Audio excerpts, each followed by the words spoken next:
You know the laugh. You've mimicked the nyuk nyuk nyuk. You've cracked up at the slaps, the spins, and the wild chaos that made Curly Howard the heart of the Three Stooges. But what if I told you that behind the most beloved stooge was a man battling silent demons? A man who made millions laugh while his own world was falling apart? For decades, fans were left wondering what really happened to Curly. Now, at last, the mystery is solved.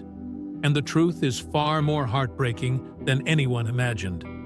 This isn't just a comedy legend's fall, it's a tragic, untold story. Jerome Lester Horwitz was born on October 22, 1903, in Brooklyn, New York.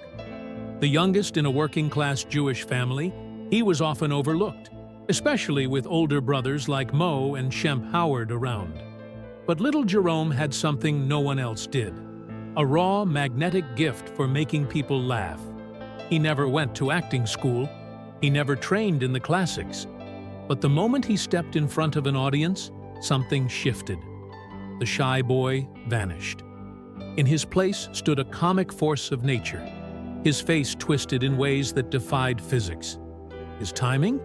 Impeccable. His energy? Unmatched. In 1932, he officially joined the Three Stooges, stepping in for Shemp, who left to pursue a solo career. At the time, Curly had a full head of thick auburn hair and wore a mustache. But Moe and showman Ted Healy suggested he shave his head for a more comedic look. He did, reluctantly. That clean-shaven dome became a legend. So did his voice. That high-pitched, almost childlike tone, his unforgettable catchphrases, "Certainly," "Woo woo woo," and of course, "Nyuk nyuk nyuk," became American comedy staples.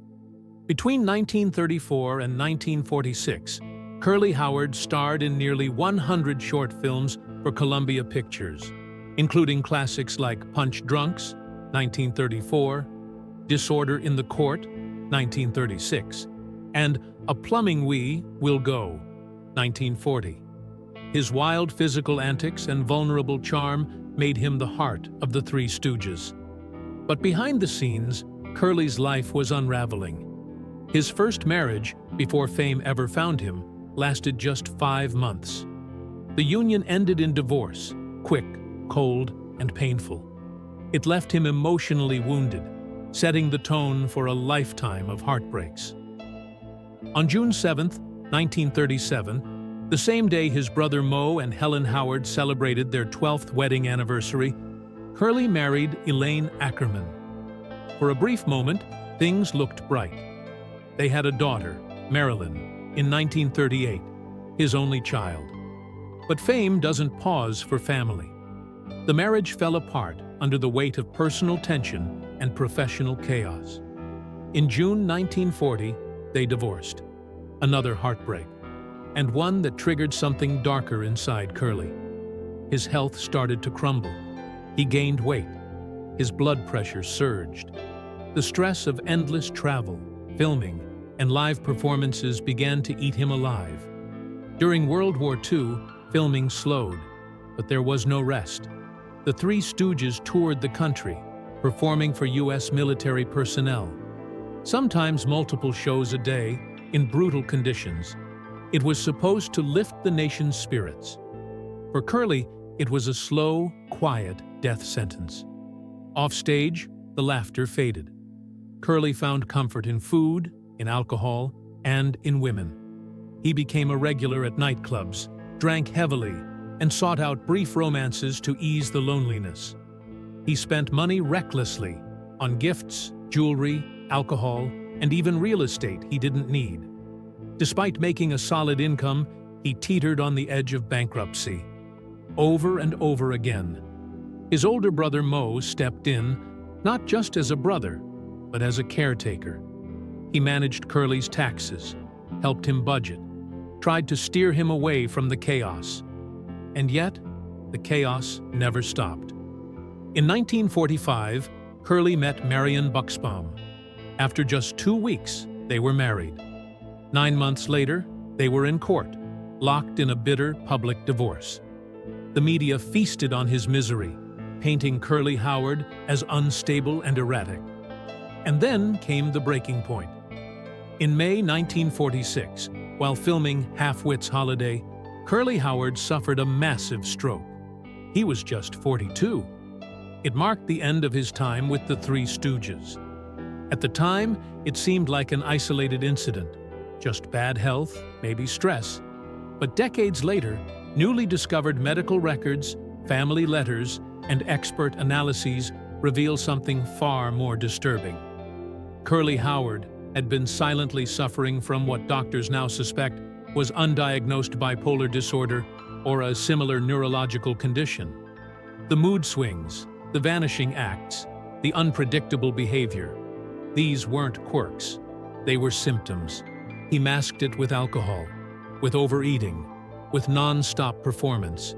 But his body and mind were breaking down long before that stroke. Even worse, the way Hollywood treated him. Internal memos from Columbia Pictures show just how little the studio cared. Rather than grant him time to heal, executives suggested he be propped up for just one more picture.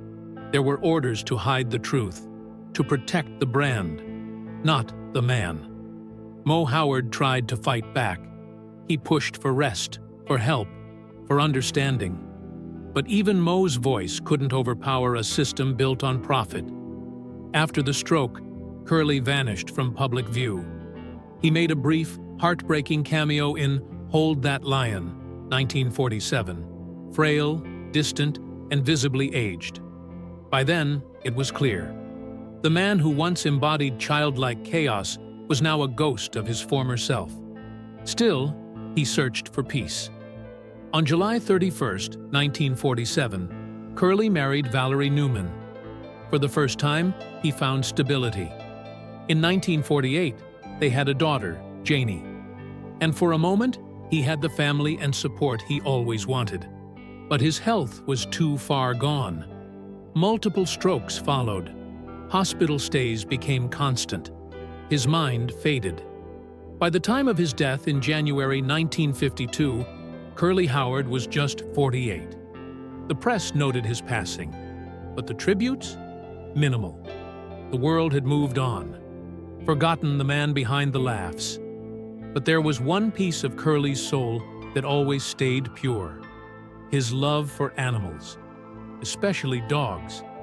On tour, Curly would rescue stray dogs, feed them, care for them, and sometimes even smuggle them into hotels. He couldn't bear to leave them behind.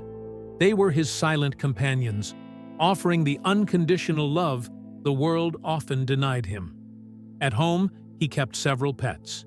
To those who knew him best, his tenderness with animals revealed the real Curly: gentle, vulnerable, kind. Now, with access to long-hidden records and family correspondence, we know the full story.